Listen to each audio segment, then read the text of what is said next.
Salut, je m'appelle Chessa, bienvenue sur ma chaîne si t'es nouveau ici.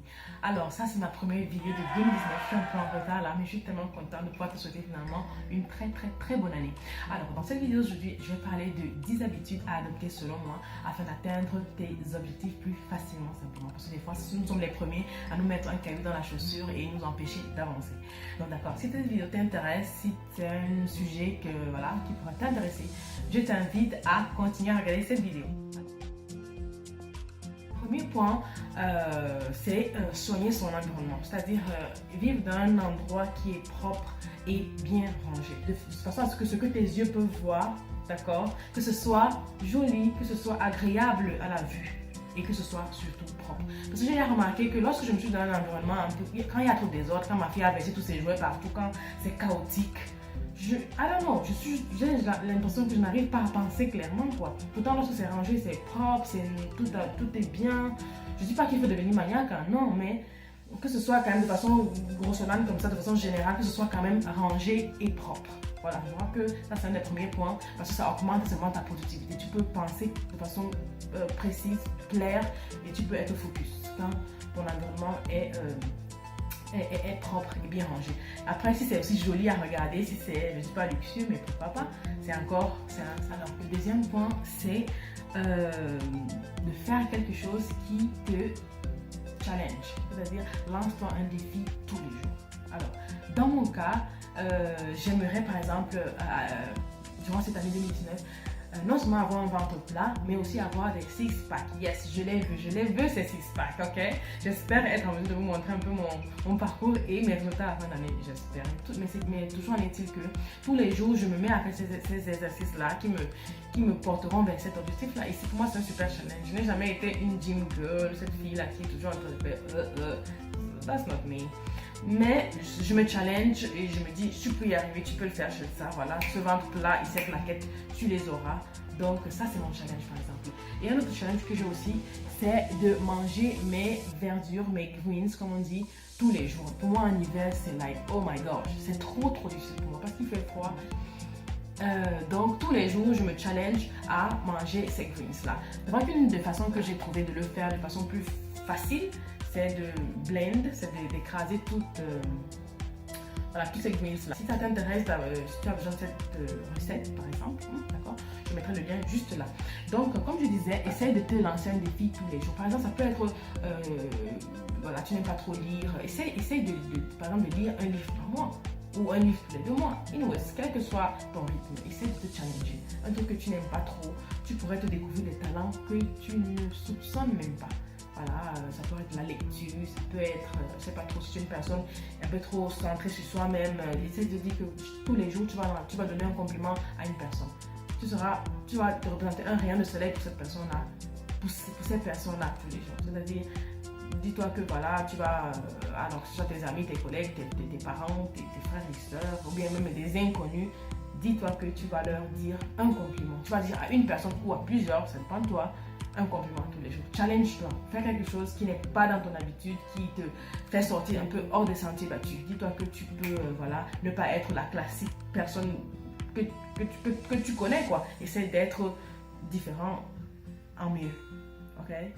Le troisième point, c'est change de perspective. Des fois, quand quelque chose de mal, disons, nous arrive, ou lorsque les choses ne se passent pas comme on aurait souhaité, on a tendance un peu à se déprimer, à se dire, oh non, voilà, pourquoi c'est seulement à moi, pourquoi, j'ai mal fait, je suis toujours comme ça, je suis bizarre, blablabla.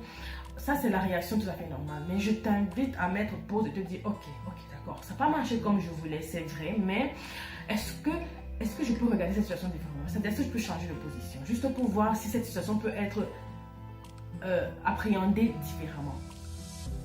Est-ce que cette situation, si c'est vrai que c'est pas ce que je voulais, c'est pas ce que j'attendais, mais en quoi est-ce que ça peut me profiter? En quoi est-ce que ça peut me grandir? Comment est-ce que ça peut devenir positif pour moi? Donc je t'invite à reframe, je t'invite à changer de perspective. C'est vraiment important parce que tu peux changer une situation entre guillemets négative à positive juste en changeant ta position par rapport à la situation. Alors le quatrième point, je t'invite à rencontrer de nouvelles personnes. Alors on a tous notre groupe, c'est-à-dire on a grandi avec des personnes, on a des amis, on a nos familles qu'on aime et ça c'est très bien. Mais comment dire cela? le risque avec toujours rester dans ce petit cocon chaleureux là, c'est de s'enfermer. D'accord?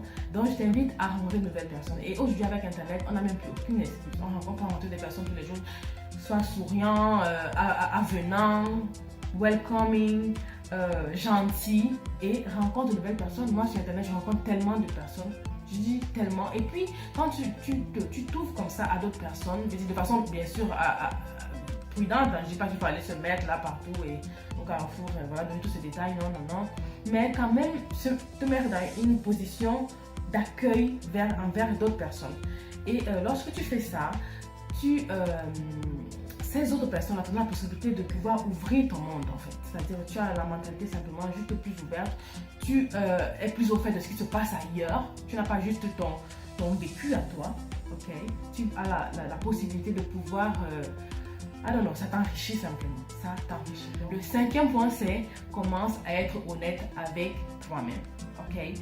Alors, des fois, lorsqu'on reçoit par exemple des critiques ou des critiques, trucs un peu comme ça, c'est facile pour nous de se dire non, non, voilà, cette personne est juste jalouse, voilà, parce que moi je suis là.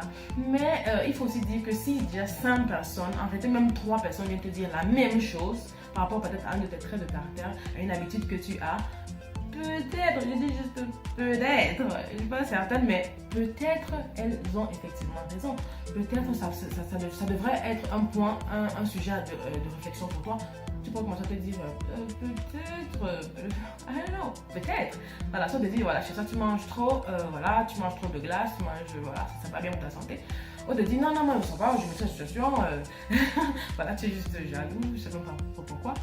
Je pourrais peut-être commencer à me dire qu'effectivement, faire une espèce d'introspection et me dire que peut-être cette personne-là a un good point, ok?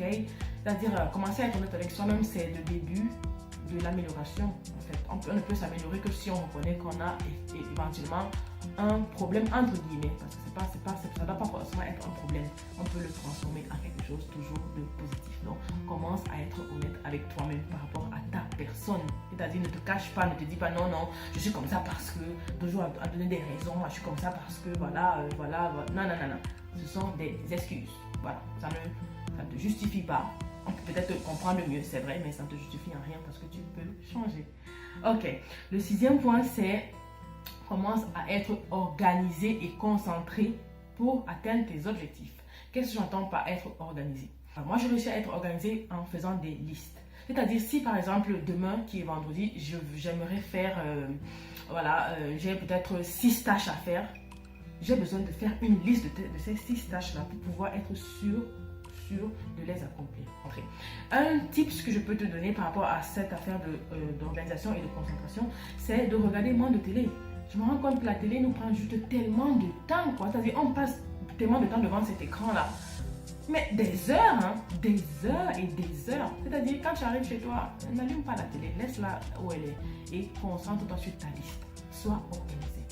Sois organisé. Sinon, tu vas te tenter de dire, oh non, merde, j'ai oublié de faire, oh, pour éviter de faire ça, fais ton liste et suis les points que tu t'es fixés. Sois organisé. Ok, le 7e point en fait que tu devrais commencer sûrement à faire en 2019 afin d'atteindre tes objectifs, c'est de commencer à calculer ton budget, tes revenus et tes dépenses. Peu de personnes, comme je disais dans le petit livret que j'avais donné gratuitement, je vais te mettre le lien quelque part là, savent combien elles dépensent par semaine. En général, on dépense plus que ce qu'on croit. Il faut tout noter, il faut tout calculer. Ça te permet vraiment de pouvoir prendre des résolutions. Tu te dis non, j'ai l'impression que je dépense un peu trop pour les gâteaux. Ou j'ai l'impression que j'achète des panini tous les jours et c'est en train de me vider les poches, quoi. Le 8e point, c'est je t'invite à tenir un journal et d'y réfléchir. C'est un peu comme une espèce de on met pause dans cette vie trop frénétique et on se dit ok, le mois passé j'ai atteint tel objectif. Ou bien je n'ai pas pu atteindre l'objectif que je m'étais fixé, et tu essaies de mettre un peu les raisons pour lesquelles tu n'as pas pu atteindre cet objectif-là. Et ça te permet de faire non seulement le point, de te rendre compte à quel niveau tu te trouves, d'accord? Et aussi ça te permet d'être thankful, de dire merci simplement pour ce ce que tu as, pour tes accomplissements, pour tes bénédictions, voilà, pour ces petites choses-là. Et aussi, ça t'encourage. C'est-à-dire, tu prends un journal, et c'est pas que pour les filles, hein, le tenir un journal, c'est pas que pour les filles, c'est pas que pour les femmes. Les hommes aussi peuvent le faire, parce que je vous promets, ça permet de, comment dire cela, d'avoir bien en main sa situation, si vous voulez. Aussi, la mémoire est faillible, on a tendance à oublier beaucoup de choses. Lorsque tu retournes en arrière, que tu commences à lire ce journal-là, ça te permet de sourire, ça te permet de garder tout ici, vu que la mémoire est un peu faillible. Voilà. Le 9e point que je t'invite à faire régulièrement, c'est de rire, de prendre du temps pour s'amuser. C'est super important avec les gens que tu aimes, ta famille, tes amis. Il ne faut pas trop se prendre au sérieux tout le temps, like, oh, les lunettes sont ici, on est là comme ça. Non. Des fois, il faut juste tu relaxes, tu relâches et tu ris. Tu ris, ça te permet même, comme dans le point précédent que j'ai cité, de changer de perspective. Parce que des fois, quand tu te mets à rire, tu te dis, mais la vie, c'est même quoi? Et ça réduit un peu ce problème qui te semblait si gros devient subitement si petit. C'est bien de rire et puis ça te fait du bien physiquement aussi.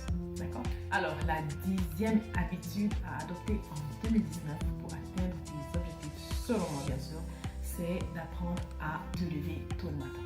Voilà, que tu sois étudiant, déjà dans le monde du travail, peu importe, lève-toi tôt le matin. Il y a une espèce de c'est comme c'est vrai que c'est difficile au départ, surtout qu'on a l'habitude des grasses matinées, mais se lever tôt le matin, ça te donne, du moins pour moi, ça me donne comme une espèce de recharge. C'est comme si tu te recharges en énergie lorsque le jour n'est pas encore vraiment levé.